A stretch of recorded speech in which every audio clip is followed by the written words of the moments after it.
All right, so in this next section, we're going to talk about tuberous stems or tubers. So we'll look at a flowering example as well as a food example. Plants such as tuberous begonias and cyclamen are going to produce a modified underground stem called a tuberous stem or a tuber. These are going to look like they are short and flat, and they're going to be enlarged. And we'll see an example of that in the video here in just a sec.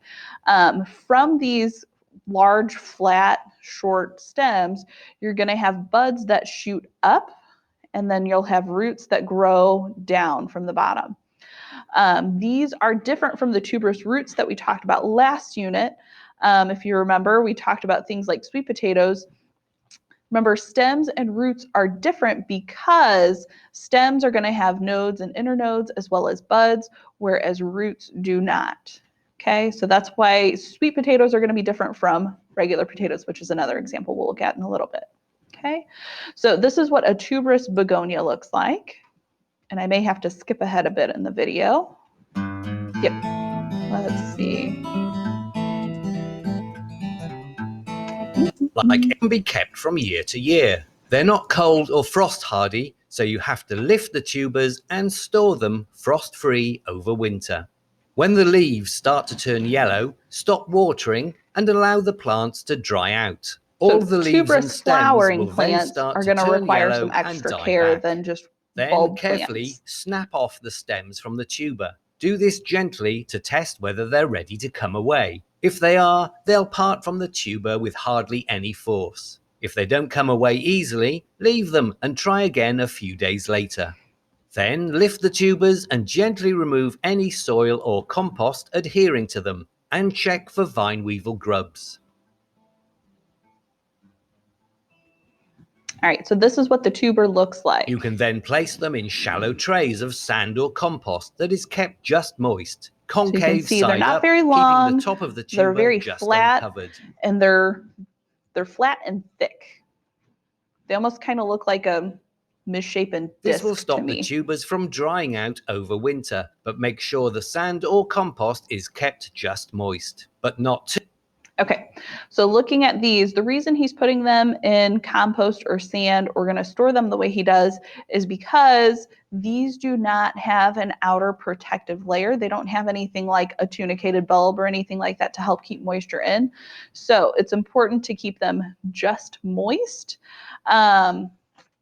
because you don't want them to dry out. If they dry out, they're not going to be able to be used the next year. If they're too wet, though, too much moisture can lead to disease or rotting. Okay, so you got to find a good balance with tubers if you are wanting to keep them for the following year between too dry and too wet, just so that they stay healthy and you can use them the following year. Okay, let's take a look. So that is a flowering example. That was a tuberous begonia. Let's take a look at probably the one that you are more familiar with, and I'll be honest, it's one of my favorite foods. I have yet to meet a potato I don't like. Potato tubers. So these are underground stems. We addressed this a little bit last unit when we talked about roots. And this is what a potato tuber looks like. So the nodes of the structures here are what make them are what make them stems and not roots. So if you look here, they are, if you've ever looked at a potato and they've sat on the shelf for a little too long, they start to get these little, we call them eyes, that grow out. Those are buds.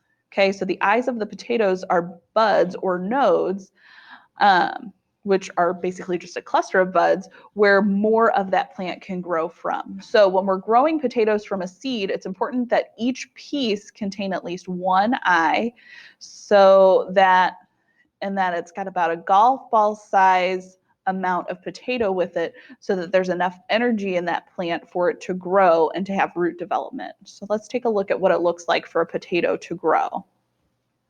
This one's starting in the correct spot. The planted potato begins to grow roots. Next, the new shoots reach up through the soil towards the sun, and soon there are green leaves above ground.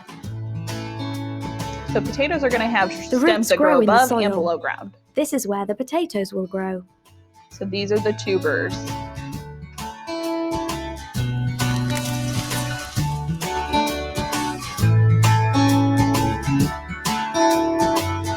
With good soil, plenty of water and sunshine, the plants have everything they need. The farmer leaves the potato plant to grow until they are ready to harvest.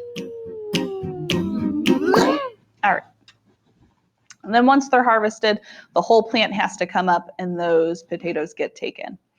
All right, so that's all I have for tubers on this. In the next video, we'll talk a little bit more about different stem adaptations.